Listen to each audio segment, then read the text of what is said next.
قیامت کے دن جب میدان حشر لگے گا تو آپ جانتے ہیں سب سے پہلا سوال نماز کا ہوگا اور سب سے پہلا فیصلہ قتل کا ہوگا، اور ان میں ترجیحاً ان بچیوں کا کیس پہلے لایا جائے گا جو زندہ درگور کر دی گئی، اور احکم الحاکمین کا دربار ہوگا، ظالم مجرم باپ کھڑے ہوں گے، اللہ ان بچیوں سے سوال کرے گا تمہیں کس جرم میں قتل کیا گیا، تمہارا قصور کیا تھا؟ اسباب جرم تو مجرم سے پوچھے جاتے ہیں کہ تم نے یہ جرم کیوں کیا؟ علماء فرماتے ہیں کہ ان بیٹیوں کے ظالم باپ اس قابل نہیں ہیں کہ اللہ ان سے بات بھی کرے، اس لیے ان سے نہیں پوچھا جا رہا، ان بچیوں سے پوچھا جا رہا ہے بِأَيِّ ذَنبٍ قُتِلَتْ، تمہیں کس جرم میں قتل کیا گیا،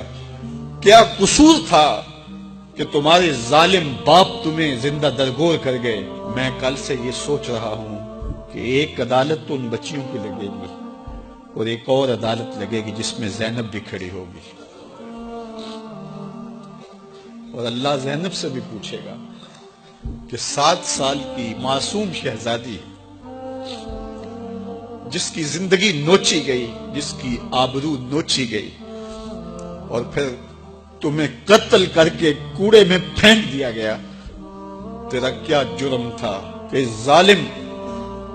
وحشی درندے نے، جنسی بھیڑیے نے تیرے ساتھ یہ بدترین سلوک کیا کہ زبان اس سلوک کی کہانی بیان کرنے کا بوجھ نہیں اٹھا رہی؟ تو اس کا جواب سب کو دینا پڑے گا، اس کا جواب آیان اقتدار کو بھی دینا پڑے گا، اس کا جواب ہمارے انتظامی اداروں کو بھی دینا پڑے گا، اس کا جواب معاف کیجئے منبر و محراب کے اوپر بیٹھ کر کے ذات کی لڑائیاں لڑنے والوں کو بھی دینا پڑے گا، اس کا جواب خواہشات کے اسیر حکمرانوں کو بھی دینا پڑے گا، اور اس بے حس معاشرے کو بھی دینا پڑے گا۔ دنیا 21ویں صدی کا سفر کر رہی ہے، اور کیا ہم پلٹ کے پھر دور جہالت میں چلے گئے؟ ایک تو یہ المیہ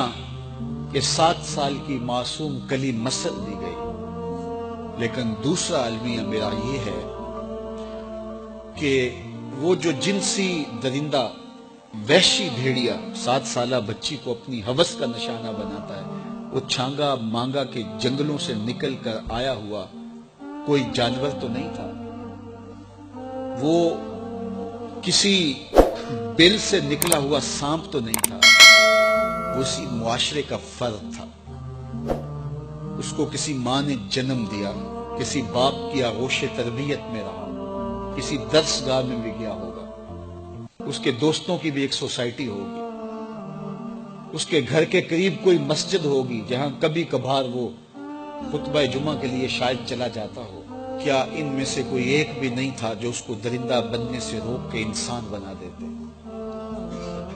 تو مجھے پورا معاشرہ مجرم نظر آتا ہے۔ معاشرے کے حیا باختہ ماحول نے اسے بھیڑیا بنا دیا، اسے وحشی بنا دیا۔ تو آج میں اور آپ دیکھیں ہمارے تعلیمی ادارے بچوں کو پیسے کمانے والی مشین بنانے کی کوشش میں لگے ہوئے، اور والدین کی بھی خواہش ہے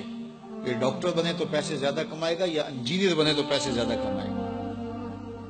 تو ہم بچوں کو انسان بنانے کے لیے سکول کالج میں نہیں بھیجتے، پیسے کمانے والی مشین بنانا چاہتے۔ مجھے معاف کیجئے گا، دینی ادارے، مسجدیں، خانقاہیں، منبر و محراب اپنی ذمہ داریوں سے کما حقہ عہدہ برا نہیں ہو رہے۔ یہاں فرقہ وارانہ لڑائیوں نے ہمارے وہ موضوع چھین لیے جس سے قوم سازی کا عمل ہوتا۔ حکمرانوں کی شکلیں دیکھیں، ان کے مکروہ چہرے دیکھیں، اور ان کے رسمی بیان دیکھیں، پھر احتجاج کرنے والوں کو گولیوں کی بوچھاڑ سے بھون دینا، وہ فیض آباد میں ہوں یا ماڈل ٹاؤن میں ہوں یا قصور میں ہوں۔ یہ ہمارے حکمرانوں کے مکروہ چہرے ہیں جس سے نقاب اتر گیا ہے، لیکن ہماری قوم پھر بھی ان کو اپنا نجات دہندہ سمجھتی ہے۔ تو پھر کاٹیے سزا، پھر ایک زینب نہیں گلی گلی زینب ہوس کا نشانہ بنے، پھر ایسے جنسی درندے گھر گھر سے نکلیں گے اور یہ معاشرہ انسانوں کا معاشرہ نہیں رہے گا، وحشیوں کا اور بھیڑیوں کا معاشرہ بنتا ہے۔ تو صاحب ہمیں اپنے آپ کو بدلنا ہوگا، اپنے طرز زندگی کو تبدیل کرنا ہوگا، اپنے انداز تربیت پر غور کرنا ہوگا، والدین کو سوچنا ہوگا، اپنی بیٹیوں پہ بھی توجہ دینی ہوگی اور اپنے بیٹوں کے تیور پر بھی نگاہ رکھنی پڑے گی۔